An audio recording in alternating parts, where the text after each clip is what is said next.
السلام عليكم ورحمة الله وبركاته. الحمد لله نحمده ونستعينه ونستغفره ونعوذ بالله من شرور أنفسنا ومن سيئات أعمالنا.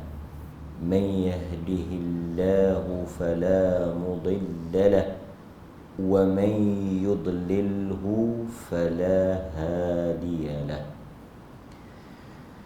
أشهد أن لا إله إلا الله وحده لا شريك له وأشهد أن محمدا عبده ورسوله.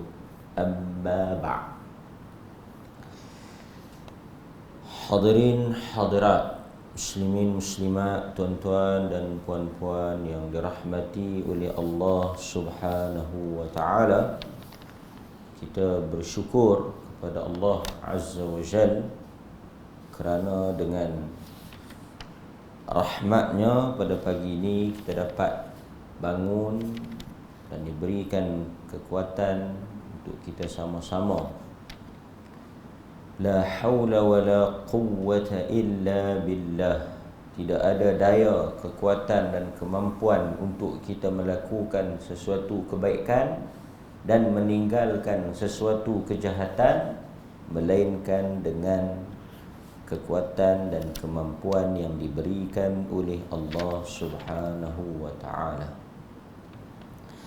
Hadirin mukminin, kita sambung balik perbincangan kita berhubung dengan Al-Adabul Mufrad, dan pada kali ini kita nak melihat suatu tajuk yang dibawakan oleh pengarang kitab kita, penyusun kitab kita ini, berhubung dengan larangan kita melaknat ataupun menjadi seorang pelaknat.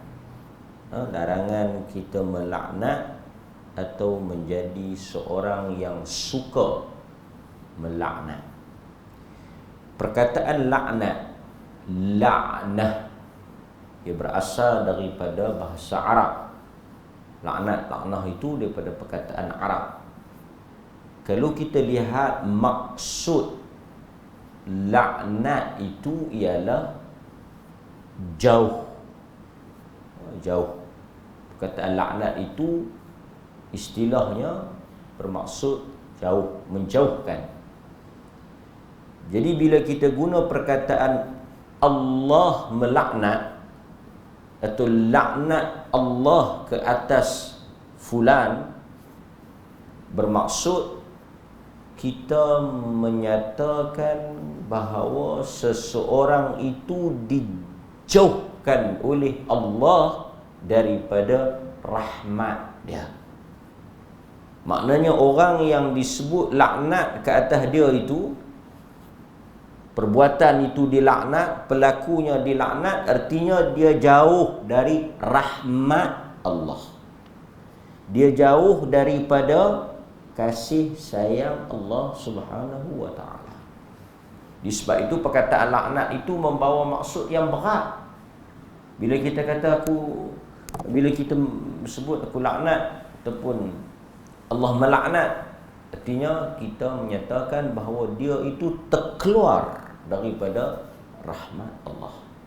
Sebab itu tak boleh kita dengan sembrono, sewenang-wenangnya menyebut atau menghukum atau mengucapkan perkataan laknat kepada orang tertentu secara khas, ta'yin, secara khusus, tanpa ada dalil.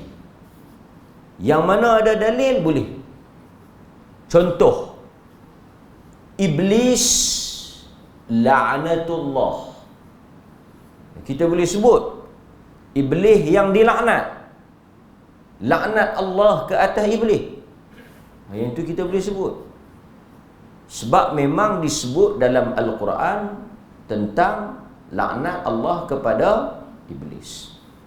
Fir'aun, kan, musuh-musuh Allah yang dinyatakan dalam Al-Quran ni kita boleh sebut. Tapi untuk kita nak pergi cop, atau kita nak pergi tuduh, atau kita nak label, gelak, hukum satu orang tu sebagai laknat, itu tak boleh. Tak boleh. Hatta di dalam hadis Nabi melarang kita melaknat orang yang melakukan dosa.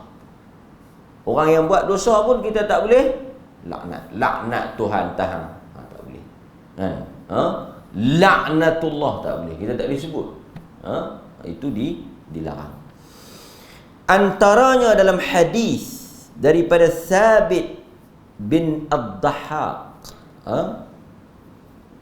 radhiyallahu an, Nabi sallallahu alaihi wasallam menyebut, wa la'nul mu'min ka qatlihi, melaknat orang yang beriman. Kita sebut pada orang beriman, kita kata pada saudara seiman dengan kita, seagama dengan kita, muslim, ka qatlihi, sama seperti membunuh.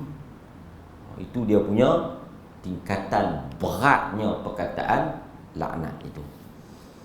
Kemudian Nabi SAW juga menyebut di dalam hadis yang diriwayatkan oleh Abu Hurairah, la yanbaghi lis-siddiq an yakuna la'anan, dan tidak sewajarnya seseorang yang siddiq, benar di dalam ucapannya, perkataannya, an yakuna la'anan, menjadi orang yang suka, ringan di mulut dia melaknat orang lain. Kemudian dalam hadis Abu Darda yang diriwayatkan oleh Imam Muslim, la yakunu al-la'anun syufa'a wala syuhada yaumal qiyamah. Orang yang suka melaknat, dia tidak akan mendapat syafaat, dan tidak ada orang yang akan menjadi saksi untuk membela dia pada hari kiamat. La yakunu al-la'anun, orang yang mulut dia suka laknat orang, suka laknat orang. Nabi kata dia tidak ada syufa'a, orang yang nak memberi syafaat, terhalang, terkeluar daripada mendapat syafaat. Wala syuhada, dan tidak ada orang yang nak jadi saksi, membela dan tolong dia pada hari kiamat. Itu ancaman kepada kaki laknat ni. Kaki laknat ni dalam bahasa mudahnya kaki maki. Bagi mudah fahamnya, laknat ni kaki maki. Mulut dia suka maki dan laknat. Kemudian dalam hadis yang diriwayatkan oleh Abu Dawud daripada Samurah bin Jundub, radhiyallahu anhu, katanya Nabi sallallahu alaihi wasallam bersabda, la tala'anu bi la'natillah, jangan kamu suka saling melaknat. Dia ada dua respon. Kawan ni laknat kawan tu, dia balas balik. Nabi kata la tala'anu tafa'ala, artinya ada dua pihak yang saling maki-memaki, laknat melaknat. La tala'anu bi la'natillah, jangan kamu melaknat. Kan? Laknat tu kau ni, kan? Dia mudah sebut, kan? Haram.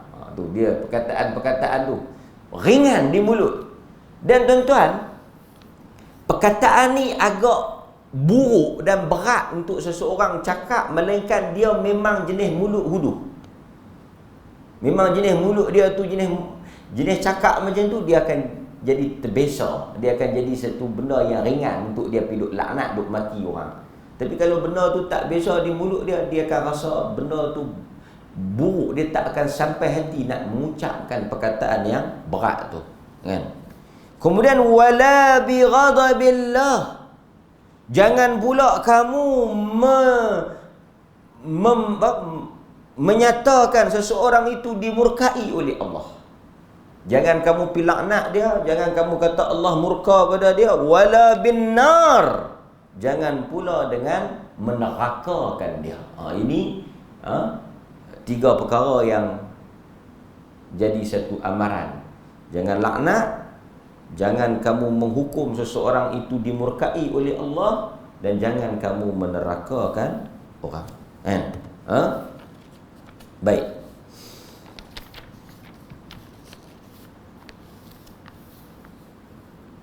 Kita tengok pula dalam hadis Abu Darda radhiyallahu anhu. Laknat ni maksudnya mungkin kita boleh sebut macam ni lah. Tuhan laknat hang, Tuhan tak ampun hang. Itu maksud yang sama tu. Tuhan tak ampun hang, Tuhan laknat hang, tak ada tempat hang dalam syurga. Itu semua membawa makna laknat. Artinya menutup, menghalang, mengeluarkan dia daripada keampunan, rahmat, kasih sayang dan juga syurga Allah Subhanahu wa ta'ala. Iblis memang confirm. Itu tak apa. Ni orang lain ni, yang kita ibliskan sama dengan iblis ni. Ini tak boleh. Pasal tu kita kena jaga.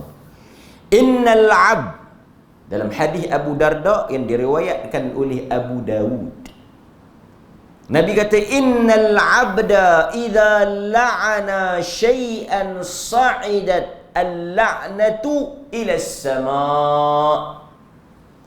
Apabila seseorang itu melaknat sesuatu, sa'idat al-la'natu ila as-sama', maka naik laknat itu ke langit. Fatughlaqu abwabus sama' dunaha, maka bila dia naik ke langit tertutup. Tughlaqu abwabus sama', ditutup pintu-pintu langit ni. Thumma tahbitu ila al-ard fatughlaqu abwabuha dunaha, kemudian dia turun balik ke bumi dan bumi juga telah tertutup. Dia naik ke langit, laknat tu tertutup. Dia turun balik ke bumi, tertutup. Thumma ta'khudhu yaminan wa shimalan fa idza lam tajid masaghan raja'at ila alladhi lu'ina. Dia naik ke langit, tak diterima, dia turun ke bumi, ditolak, kiri kanan tak ada ruang, dia patah balik kepada yang dilaknat. Sekiranya fa in kana lidzalika ahlan, laknat tu kita kata pada si fulan, dia naik ke langit, ditolak, dia turun ke bumi, ditolak, kiri kanan ditendang, dia pergi kepada yang kita laknat tu. Sekiranya benar dia itu adalah orang yang layak dilaknat, maka laknat itu jatuh pada si fulan tu.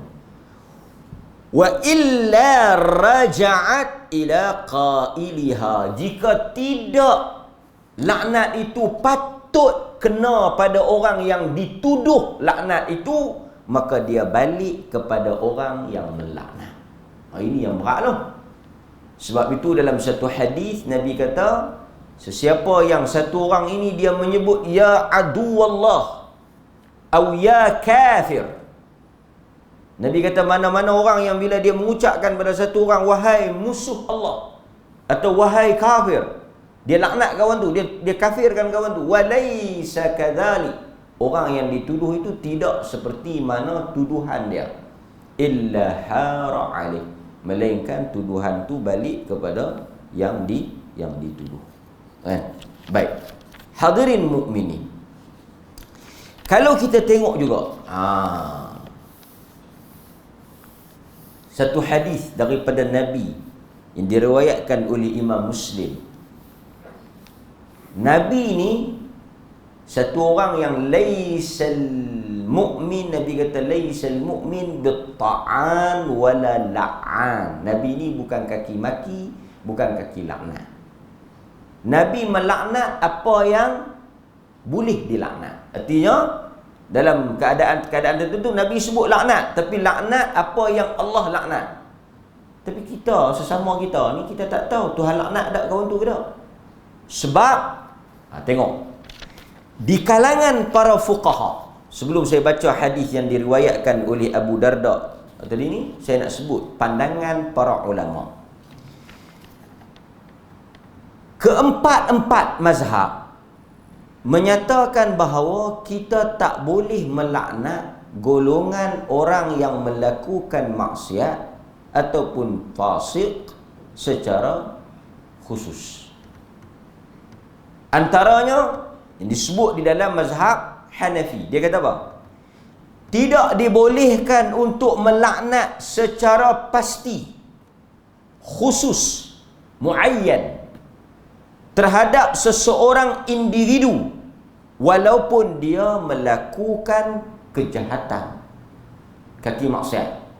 Kerana alasan dia, kita tidak mengetahui kesudahannya, sama ada dia mati sebagai seorang yang kufur, fasik, atau dia mati sebagai orang yang bertaubat.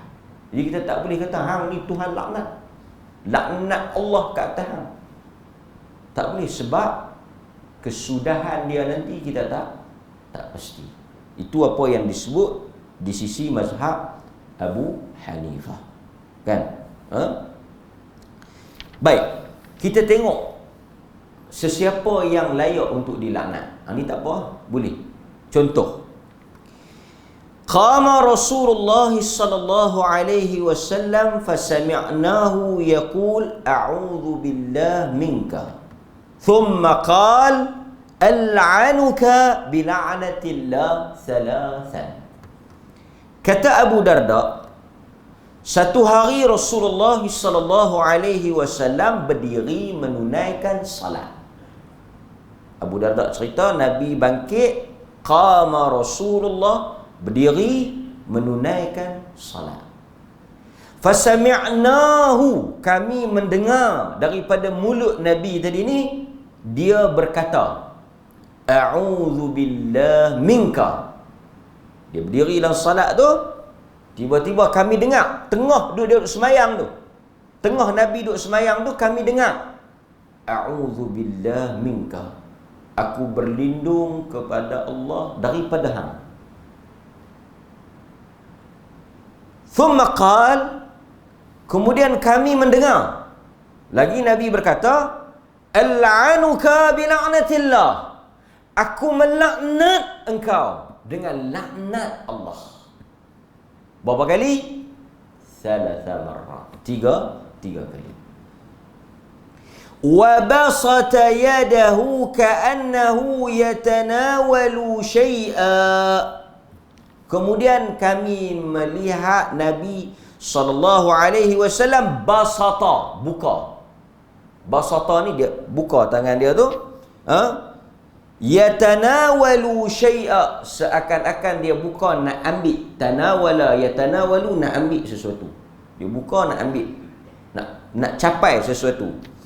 Falamma faragha minas salah qulna ya Rasulullah.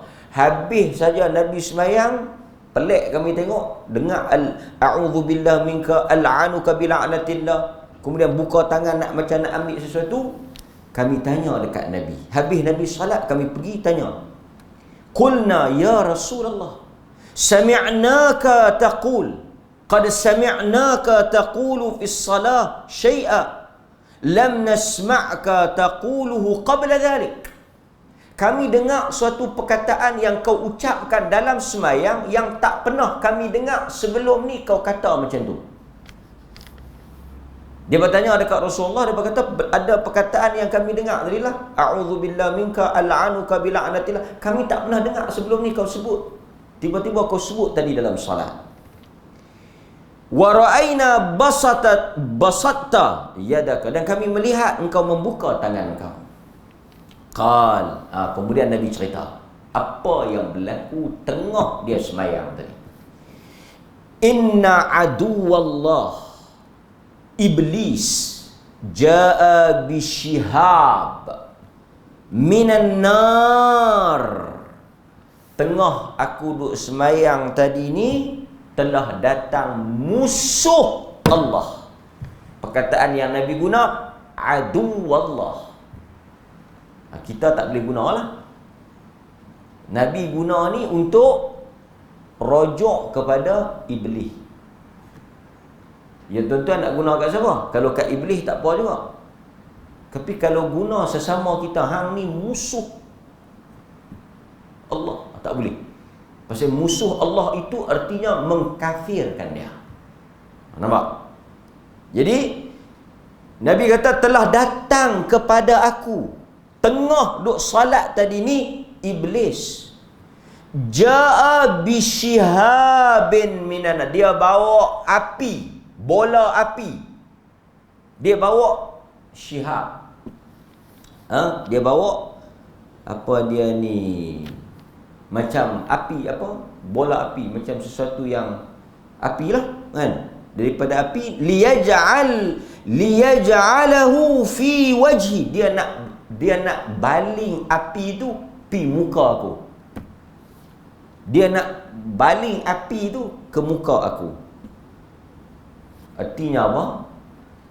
Iblis ni mari kacau Nabi semayang. Jadi hadis ni tuan-tuan menunjukkan apa? Adanya gangguan iblis kepada orang yang salat. Dan dia mari dalam keadaan yang agresif ni, sakar ni, dahsyat. Dia mari bawa api, dia baling ke muka Nabi untuk menjejaskan Nabi tengah sembahyang tu supaya berhenti.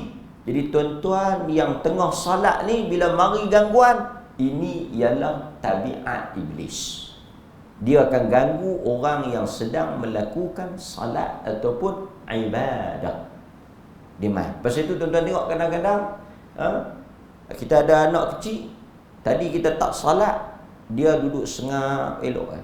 Bila kita nak mengaji ke, kita nak sembahyang, dia teriak, dia menangis. Yang tadi dia tidur elok. Ini daripada gangguan syaitan. Kan? Gangguan syaitan. Dan gangguan syaitan ni dia memang, pasal tu tuan-tuan, orang yang buat maksiat, syaitan tak kacau. Tak ada orang yang buat maksiat ni syaitan mai ganggu, pasal itu bukan target dia. Tapi yang dia nak mari ni orang yang sedang melakukan ibadah. Pasal tu orang yang melakukan ibadah ni dia kena mujahadah, dia kena lawan sikit. Pasal tu tuan-tuan, kalau nyembang muhung tak mengantuk, pi dengar kuliah mengantuk. Pi duduk di kedai kopi menyembang muhung apa semua, tak ada manfaat, tak mengantuk, tak lenguh, tak larat, semua tak ada. Tapi kalau duduk dengar kuliah dengan mengantuk, dengan tak larat, dengan lenguh, dengan penat apa semua, dia kata saya kalau duduk menyembang apa semua tak ada apa, main nak semayang sakit ni sakit ni. Dia nak mangkit tengok bola, tak ada mangkit, mudah ya. Nak mangkit semayang punya balok.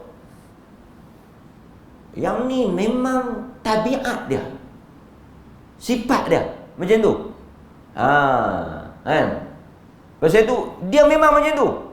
Kita nak belanja benda-benda lara, benda-benda yang merepek mengarut ni, kita tak sayang, duit habis begitu ya. Tapi kalau tuan-tuan nak guna pada jalan yang betul dan benar, dia akan rasa sayang, dia akan rasa rugi, dia akan rasa macam-macam. Yang ni syaitan. Kan? Syaitan. Baik. Kemudian Nabi kata bila dia nak baling ke muka aku tu, aku pun baca a'udzubillah minka. Kan? Kemudian aku laknat dia. Yang ni yang kita nak ambil ni, poin ni. Bolehnya melaknat makhluk yang dilaknat oleh Allah. Selain daripada tu, jangan. Kita boleh kata macam ni lah.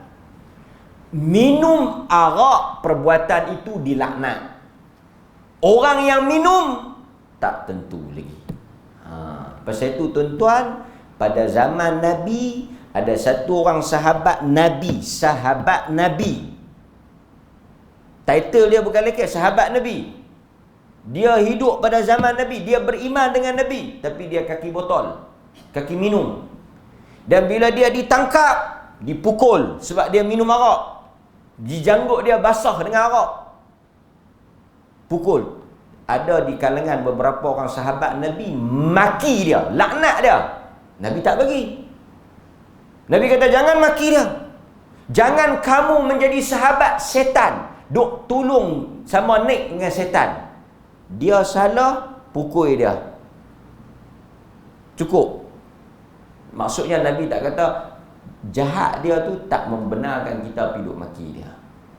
Pasal tu tuan-tuan, jangan maki orang yang laknat. Artinya jangan kita menghukum dia, kan? Baik. Kemudian apa yang Nabi SAW sebut, kita habiskan sikit lagi. Falam yastakhir thalatha marrat thumma aradtu akhdahu. Aku geram dia tak mau nak berhenti, aku macam nak pergi tangkap dia. Tangkap dia. Nak pergi tangkap dia ni. Kan? Okey. Sebab aku baca a'udzubillah minka. Aku duk baca a'udzubillah, dia tak lari. Dia tak lari. Kan? Geram, Nabi kata dia duk kacau juga aku pergi tangkap dia. Kan? Tetapi apa yang berlaku? Wallahi laula da'watu akhina Sulaiman la asbaha muthaqan yal'abu bihi wildani ahli al-Madinah. Nabi kata aku tak boleh tangkap dia.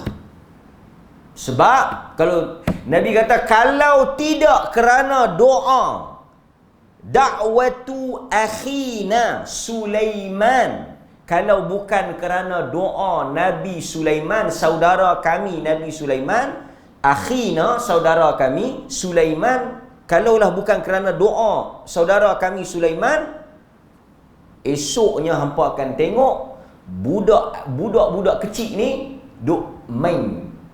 Maksud Nabi macam ni, aku ikat tambak di tiang, aku ikat tambak di tiang setan ni, budak-budak nanti main dia, tengalung batu ke, main katok dia ke apa. Tapi Nabi kata aku tak boleh tangkap dia.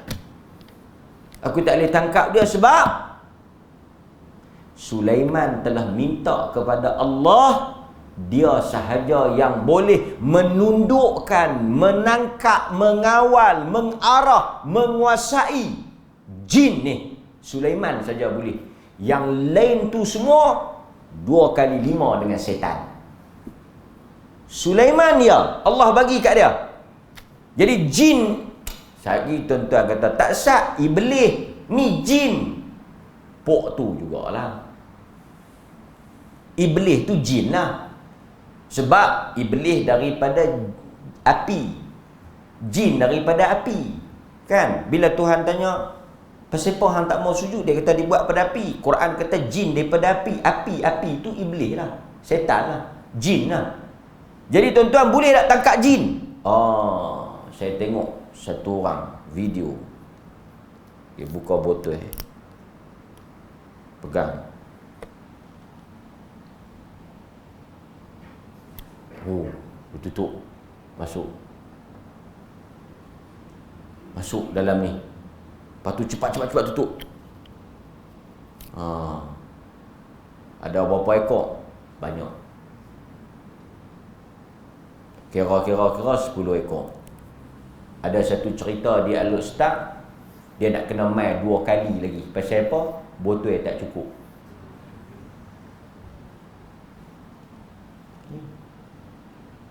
Sedangkan ni tak boleh tangkap. Cuma apa yang kita boleh buat tuan-tuan? Kita boleh halau dia, usir dia, lawan dia, tapi tak ada jaminan untuk dia tak mai balik. Ni yang mari cerita tangkap dalam botol ni zaman siapa? Sedangkan tak boleh. Ini juga satu pembohongan. Bulan botol tangkap. Bulan botol. Oh, dia kata kena main pula esok. Banyak betul. Ada satu lagi cerita. Dah pergi tangkap habis pun semua. Ada lagi. Telefon tanya, dah bayar lah ni? Dia kata, masih ada lagi gangguan ni. Ni saya bagi kat tuan-tuan tips-tips nak jadi Ghostbuster. Dengar. Kalaulah tuan-tuan dah pergi tangkap, tuan rumah kata ada gangguan lagi. Ini jawapan dia. Masa kita tangkap tu, yang sekok dua ni lari pi bilik ayam. Jawab oleh Tok Bomo tu, mereka lari pi bilik ayam. Jadi bila mereka lari masuk dalam bilik ayam, apa dia berlaku? Kita terlepas pandang. Jadi saya nak abang, kalau tuan-tuan panggil orang main tangkap hantu, suruh dia cek bagi habis. Bilik ayam tengoklah. Suruh dia cek. Ini kebodohan masyarakat yang diambil kesempatan oleh pihak-pihak tertentu. Ada tak kemungkinan untuk dia mari balik? Ada. Sebagai contoh, kita nak salat, Nabi bagi tahu, bila azan dia lari. Memang dia lari. Tapi bila habis azan, dia mari balik. Dan bila kita salat, kita kata a'udzubillah, dia lari. Tapi dia mai balik. Tuan-tuan, itu kehidupan dia. Selagi mana dia tak mati, kita tak mati, dia tak akan meninggalkan kita. So tak ada cerita-cerita pergi tangkap bolam botol apa semua ni, tak ada. Cuma kita mungkin boleh buat amaran pada dia. Saya cerita sikit lah kan. Artinya kita boleh, tapi tuan-tuan kena kuat lah juga. Pasal nak gempak orang ni, kalau dia tengok dia ni nak gempak. Nak gempak ni kena orang yang kuat jugalah. Orang yang saleh kuat.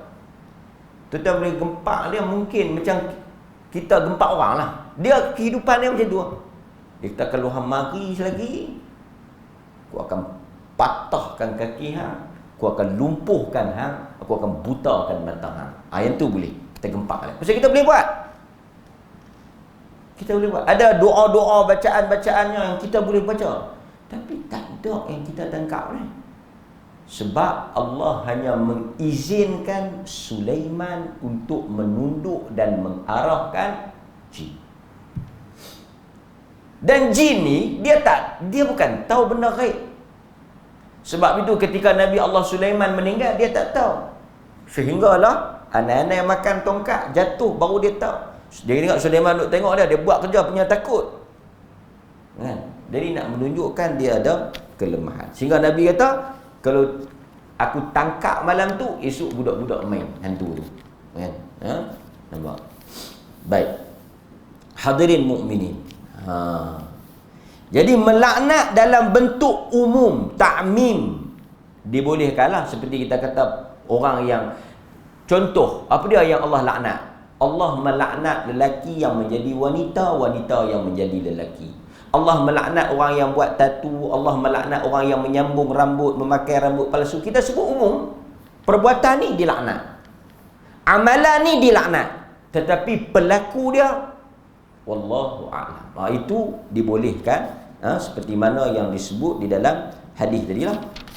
Baik. Hadirin mukminin, kesimpulannya apa dia? Kesimpulannya, elakkan daripada mulut kita melaknat secara pasti dan menjadi suatu ungkapan harian.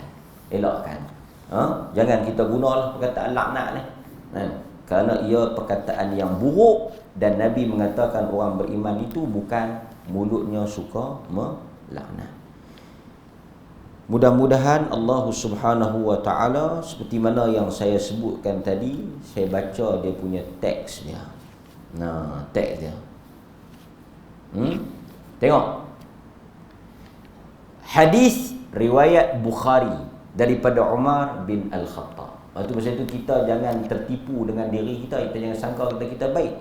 Saya baca hadis ni, kita tangguh kuliah kita. Anna rajulan ala ahdin Nabi sallallahu alaihi wasallam kana ismuhu Abdullah wa kana yulaqqabu himaran. Ada seorang lelaki ala ahdi pada zaman Nabi sallallahu alaihi wasallam. Kana ismuhu Abdullah. Adalah nama dia ni Abdullah. Wa kana yulaqqabu, dan dilaqabkan, digelar dia ni himaran, himar, keldai. Wa kana yudhiku Rasulullah, dan dia ini satu orang yang suka membuat Nabi ketawa. Dia ni seorang pelawak. Kan? Sehingga kalau dia mari, kelaku dia, gelagak dia, Nabi akan gelak. Dan dia suka bagi Nabi gelak. Okey? Karakter dia tu jenis pelawak lah. Kan? Orang tengok pun jadi tergelak. Wa kana an-nabiy sallallahu alaihi wasallam qad jaladahu fi syara. Kan? Dia ni minum arak dan Nabi akan pukul dia. Fa utiya bihi yawman fa amara bihi fajulida. Satu hari dia bawa macam biasa, dia ditangkap minum arak dan Nabi pukul dia. Faqala rajulun minal qaum. Ni kita ni kadang-kadang tengok orang buat maksiat, kita lajak lebih. Satu orang lelaki berkata kepada dia, Allahumma al'anhu ma akthar ma yu'ta bih. Nampak? Dia kata apa? Semoga Allah, ya Allahumma, ya Allah, laknatlah ke atasnya. Laknat Allah ke atasnya. Dia pergi kata dekat kaki minum tadi ni, Abdullah himar tu. Faqala an-nabiy sallallahu alaihi wasallam, la tal'anuh, jangan kau melaknat dia. Fa wallahi, Nabi kata, demi Allah, ma 'alimtu annahu yuhibbullaha wa rasulah, sesungguhnya aku mengetahui bahawa dia mencintai Allah dan Rasulnya. Nabi kata, jangan hang laknat dia. Dia betul minum arak, dia berdosa, dia salah, kita dah hukum dia. Tapi persepa hang, apa alasan hang nak laknat dia? Nabi bela hak minum arak tu. Nampak? Jangan laknat dia. Kerana dia mencintai Allah dan Rasul. Artinya apa? Dia ni cinta Allah dan Rasul, tapi dalam masa yang sama dia ada kelemahan. Kelemahan dia minum arak. Dia ada dosa.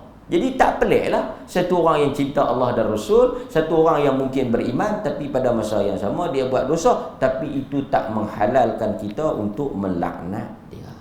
Kan? Cuma kita laknatlah perbuatan dia tu. Kan? Itu patut kita ambil perhatian. Hadis riwayat Al-Bukhari. Jadi mudah-mudahan Allah Subhanahu wa taala merahmati kita dan melindungi lidah-lidah kita dari mudah melaknat dan menghukum sesama muslim. Wassallallahu ala nabiyyina Muhammad wa ala alihi wasahbihi wasallam walhamdulillahi rabbil alamin. Wassalamu alaikum warahmatullahi wabarakatuh.